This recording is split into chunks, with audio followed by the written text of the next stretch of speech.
I'm going to walk you through what I call the embedded playbook.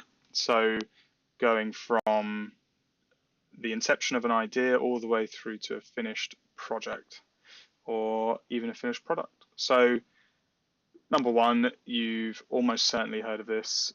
To begin with, on everyone's journey, you start with Blinky. So that is the Hello World application of the embedded world. So you know what this is. It's an LED and you're getting it to flash. What that actually gives you is it's making sure that you know how to set up your hardware, you know how to run arbitrary code on your microcontroller. It's not very complicated code, but really you have got the basics there, and the rest is just seeing how deep the rabbit hole goes. So where do we start? Obviously, we need a project idea. This is, in my opinion, the most challenging part. In a world where you can do or make anything, finding something that you want to actually do can be very difficult. But I like to start by solving problems. Actually, the nice thing about the electronics world, in my opinion, is if a product doesn't exist and it's something like a cabinet and I need to make it, it's probably going to be really expensive for me to get the wood together and make it myself. But if it's an electronics project, it's a little bit more accessible, in my opinion, at least to get started, and all of the tools are reusable pretty much between everything. So an example of a problem I've been solving recently is a tennis counting or a tennis score, call it the tennis counter. It's a tennis score device that helps you keep track of the score when you're playing tennis. So it looks like this. It's a little box. It's got a little screen, and it has player 1 up and down, player 2 up and down. So when you score, you push the up button, and if you make a mistake, you can push the down button. And it's got like a menu and an enter button.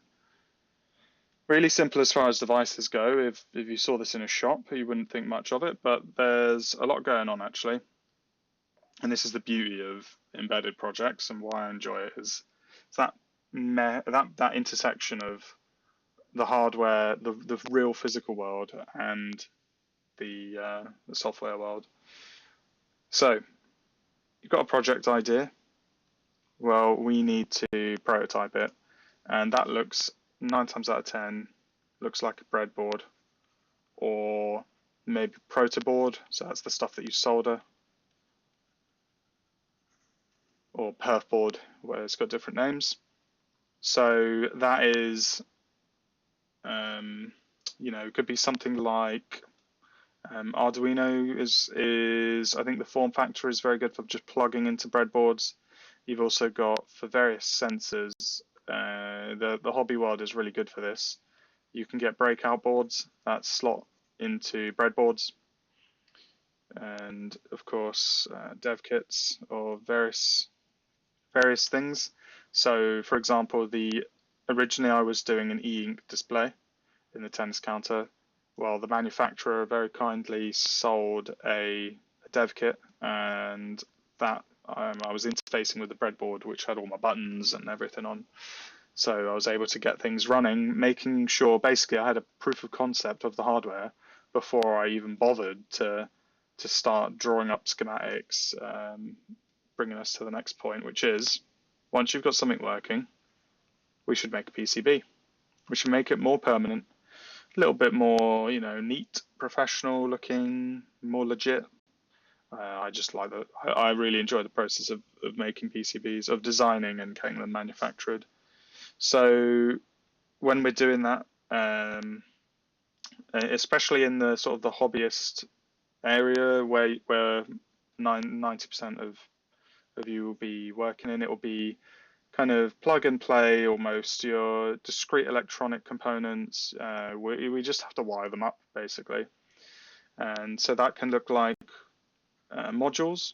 So For example, ESP32, if you want anything Wi-Fi, if you just slap an ESP32 module in there, that will have the antenna in it already, so you don't have to deal with high frequency RF routing, which is a big topic in itself. Also the Pi Pico, and so on. There are many different modules you could use. I personally, where I can, I like to incorporate the components directly into the PCB design. Incorporated. So that to me is it's kind of, I've made it my own in that case. I've done the whole layout myself. If it doesn't work, it's my own fault. But speaking of which, this process of PCB design and production and testing, this will take almost certainly multiple revisions just to get it right, because there'll always be mistakes. In my tennis counter, there were plenty of mistakes. In just version 1, I had something like 3 hardware revisions, even just to tweak really small things each time. In the end, though, I got them all worked out. And next, or kind of in parallel to all of this, is the firmware or the software development. So this is itself a massive topic because it is software. And so you're both a hardware and a software engineer, but you can start simple. You start with vendor example code. If you have a sensor, they sometimes come with example driver code, or you have boilerplate code, whatever you need. Maybe you could start with Arduino code even, just to get yourself off the ground. But the big thing for me is to separate the application logic from the hardware stuff. So what that means is my tennis counter, I have a piece of code that handles the scoring. So it takes an input of who scored. So you have an input of who scored, and the output is basically what the current score is. Well, none of this has to be firmware related. So this could come from a button. This could come from keyboard. So I'll explain that in a sec. Score, well, this could go for a display like an LCD, an e-ink, whatever, or it could go to the terminal. So what I'm kind of hinting at here is that if you separate your application logic from the hardware bits, you have the ability to run it on multiple targets. So what that means is, for example, we could have different revisions of the boards. If the hardware changes, we could run it on something completely different. If we decided to make massive changes, like decide to try out a different microcontroller or a drastically different layout, maybe different pin assignments. And we could even target something like, for me, I run Linux, but you could do Windows, Mac, whatever it is you develop on. So that's where I say what I did was I had a target for Linux, which would take a keyboard input instead of a button input, and then it would write the output to the terminal as if it was drawing to the LCD display or to the e-ink display, whatever I was using at the time. I'm getting a bit muddled because I've got 2 hardware revisions, one with each type of display. So it kind of shows you the power that you have, all coming from separating out your application logic. But that's just good software engineering practice. The application logic, that is, sort of a more standard terminology, it's business logic. It's the bit that is the interesting bit of your product or your project. And then the other stuff, like dealing with button inputs, there is software that have to deal with that, and you will need the hardware to do that. and to test it. But if you can separate out as much as possible, you could be working on the tennis scoring part of the code on a laptop miles away from your hardware, and it wouldn't make a difference. So that is, without going too in depth into any of these, because each of these lines is going to be its own, its own massive topic.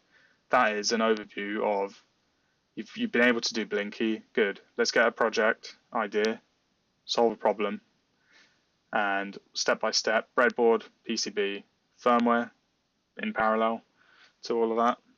And then at the end of it, well, we're done. And then all it is in a more professional environment, this is maybe a bit more involved, or there's more people involved, more requirements, but it's pretty much the same, to be honest, for 90% of embedded projects, with just a few curveballs thrown in. Maybe your hardware is a bit more tricky because you have a Wi-Fi antenna in there, but ultimately it's still the same.